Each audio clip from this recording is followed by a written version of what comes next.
Now imagine a woman who didn't just walk through that door, she held the keys to it. She knew exactly how the room worked. She knew who to trust, who to ignore, and how to make sure that whatever happened inside stayed inside forever. Before the castles, before the weddings, and before the golden carriages, this secret world was her kingdom. But one night, someone very important walked through that door to meet her, and things almost went terribly wrong. It was a night that could have changed history. If the secret got out, it would have been a disaster, but it didn't get out. It vanished. Today, we are going to open that door and look at what really happened in the dark. Listen very closely to what I am about to tell you. This is a story that you won't find in the usual history books. It is a story based on what people think and what secret whispers have told us. It is a story about being close to power and having access to private worlds. These worlds exist for one reason only, to make sure the public never hears about what happens inside them. People who know about these secret places say that Meghan made her most important friends in a very specific way. She didn't meet them under the bright lights of a movie studio. She didn't meet them under the fancy chandeliers of a royal palace. Instead, she met them inside a special group for the rich and powerful. In this group, the clients wanted one thing more than anything else. They wanted their secrets to be kept safe, and they got exactly what they wanted. This special group had a name. It was called Soho House. The answer to all our questions does not start with a big wedding dress or a fancy title. It does not start with waving from a palace balcony. The real story begins in the city of Toronto in the year 2016. It begins on a specific night that came dangerously close to revealing secrets that nobody was ready to admit. Let's go back to Toronto in 2016. At this time, Meghan Markle was not a duchess yet. Prince Harry did not belong to her in the eyes of the public. Their relationship was still a secret. It was hidden, protected, and carefully kept away from the eyes of the royal palace. Harry had flown to Canada very quietly. He was trying hard to avoid any attention. He believed that this visit would stay private and that nobody would know he was there. But according to people who knew about these fancy social groups at the time, something happened that night that was very risky. The risks were much bigger than Harry or Meghan could afford to take. This was not just a simple dinner. It wasn't a quiet evening between two people who were falling in love. Word from inside these secret circles suggests that Meghan was organizing something big. Locally, it was known as a run. This was not a calm walk in the park. It was not a casual hangout. It was a wild and fancy night that needed a lot of planning. It required keeping things quiet. It also required getting access to special party things that a senior member of the royal family should never be near. Just having Harry there made the situation dangerous. Imagine the stakes. One single photograph could have ruined everything. One person meeting him at the wrong time could have caused a disaster. One person talking too much could have ended his future instantly. It could have ended Meghan's future, too. What makes this night so important is not what we know about it. It is what we don't know. It is what never showed up in the news. There were no big headlines in the papers the next day. No police reports were written. No witnesses came forward to talk on television. Yet people who were close to the situation say that something went terribly wrong that night. It was a very close call. It felt like everyone was about to find out. And then, just as quickly as the trouble started, it vanished. It was like it never happened.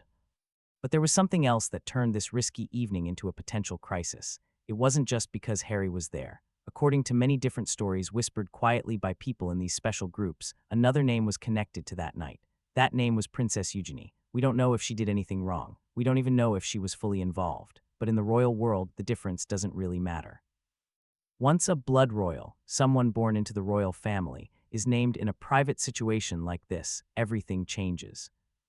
This stops being about embarrassment. It stops being about personal behavior. It becomes a problem for the whole institution of the monarchy. It becomes a problem for the Queen herself. Whether Eugenie knew what was happening or was just mentioned is not clear. What matters is that her name was close enough to the trouble to cause alarm. If a royal cousin makes a mistake, it is usually just a personal error. But this was different. One wrong step here would not have been seen as a simple mistake. It would have started questions that no one wanted to answer.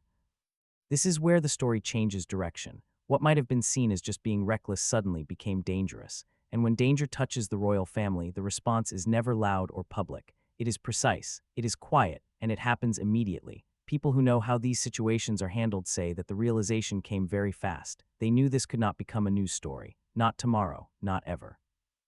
And then came the silence. There were no flashing cameras. There were no official statements from the palace. No gossip writers were scrambling to find the details. In the world of celebrities, that kind of quiet is very rare. Usually, if something wild happens, everyone talks about it. But in the royal culture, silence is intentional. It is done on purpose. Sources claim that powerful people moved quickly behind the scenes. They didn't want to investigate what happened. They wanted to erase it.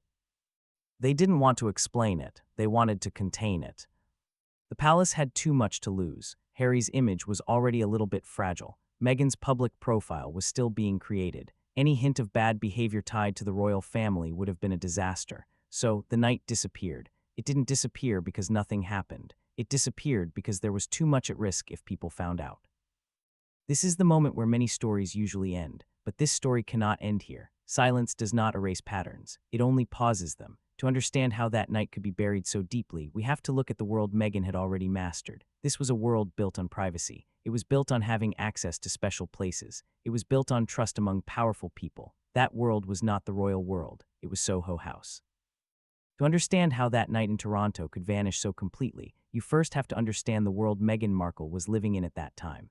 Toronto was not just the city where she worked. It was the place where she operated. The public saw an actress filming a TV show called Suits, but those inside the elite social circles saw something else entirely. Meghan had made herself part of a closed, powerful group. This network valued one thing above all else: discretion. Discretion means knowing how to keep a secret, and at the center of that network was Soho House. Soho House was not just a restaurant. It was not a hotel. It was not even a club in the normal way you think of clubs. It was a private ecosystem. Influential people gathered there exactly because what happened inside stayed inside. Business deals were made quietly in the corners. Fun and parties were managed carefully. Privacy was just assumed. You didn't have to ask for it. According to sources familiar with that place, Meghan wasn't just a guest at Soho House events. She belonged there. She fit in perfectly. She understood the unspoken rules. She knew who could be trusted. She knew who should never be mentioned. She knew what kind of behavior was allowed and what had to be hidden. This is very important. Worlds like this do not welcome outsiders easily. You have to earn your spot. Trust is like money in this world, and Meghan had a lot of it. By the time Prince Harry entered her life, Meghan had already spent years navigating rooms like this. She knew that powerful people expected secrets to be kept. For her, secrecy was not new. It was her normal routine. There is a common mistake people make when they hear stories about these fancy party environments. They imagine chaos. They imagine people running wild and being careless. But that is not what sources describe about Meghan. According to those who were in Meghan's circle in Toronto, she was not remembered as being reckless. She was remembered as being reliable. She wasn't the loudest person in the room. She wasn't the one losing control. She was the one people turned to when the night needed a plan. She was the one they looked at when someone wanted something secretly. She was the one they went to when a situation needed to stay quiet. Her value to the group was not just that she participated. It was that she coordinated things. Sources say Meghan knew who wanted what. She knew how much they wanted, and she knew how to make sure it arrived without anyone noticing. She understood timing. She understood privacy. Most importantly, she understood silence. This is why people trusted her. It wasn't because she forced them to be loyal. It was because she delivered results without any drama. In environments where one mistake could destroy a person's career, that kind of reliability made her very important. When we look at it this way, the incident in Toronto no longer looks like a random accident. It looks like something she already knew how to handle. And this is where the story starts to change from just a coincidence to showing what she was capable of. Patterns do not start overnight. They show themselves over time. Years before Toronto and years before Harry, there was a moment that many people once thought was harmless. They thought it was charming. In 2011, Meghan had a wedding in Jamaica with her first husband, Trevor. Guests noticed something unusual. Meghan personally rolled over 100 party favors for her guests. These were special cigarettes that are often used at parties but are not legal everywhere. At the time, people laughed it off. They thought it was playful and relaxed. They thought it was just a bride setting a fun mood for her guests. But when we look at the context, the meaning changes. Rolling that many items was not something she did on the spur of the moment. It required preparation. It required organization. It required intent. It wasn't just about joining the party. It was about creating the party. When we place this story next to the stories from her years in Toronto, the Jamaica wedding stops looking like a funny little story. It begins to look like an early version of the same behavior. It shows her controlling the atmosphere. It shows her anticipating what people need. It shows her ensuring everyone had what they wanted. And it shows her making sure it all stayed contained. This is not about saying what is right or wrong. It is about seeing consistency. From Jamaica to Toronto, the pattern stays the same. Meghan did not just drift through these places. She shaped them. By the time she met Prince Harry, she was not learning how to navigate powerful circles. She had already mastered that skill. She knew how to create spaces where people felt safe to do what they wanted. And she knew how to make sure those spaces left no trace behind. And that brings us to the most important question of all. If this was who Meghan already was, why did Prince Harry feel so drawn to her? As Meghan's world got bigger, something else began to happen. Quietly and consistently, people started to disappear. Friends from her time in Toronto faded from view. Connections from her college days dissolved. Faces that once surrounded her vanished without any explanation. Even her relationships with her family became strained. They became distant, or they were cut off altogether. This was not a slow drift apart. It was a deliberate choice to create distance. Sources describe a pattern of clean breaks. This means there was no overlap between her old life and her new life. There was no revisiting the past. No bridges were left standing. Each new phase of Meghan's life arrived without any witnesses from the last phase. Each time she reinvented herself, there were fewer people around who could challenge the story she was telling now.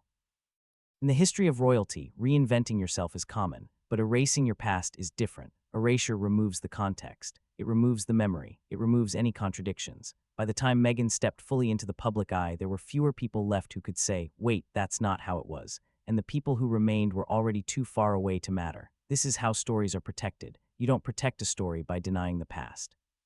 You protect it by isolating the past until it can no longer speak.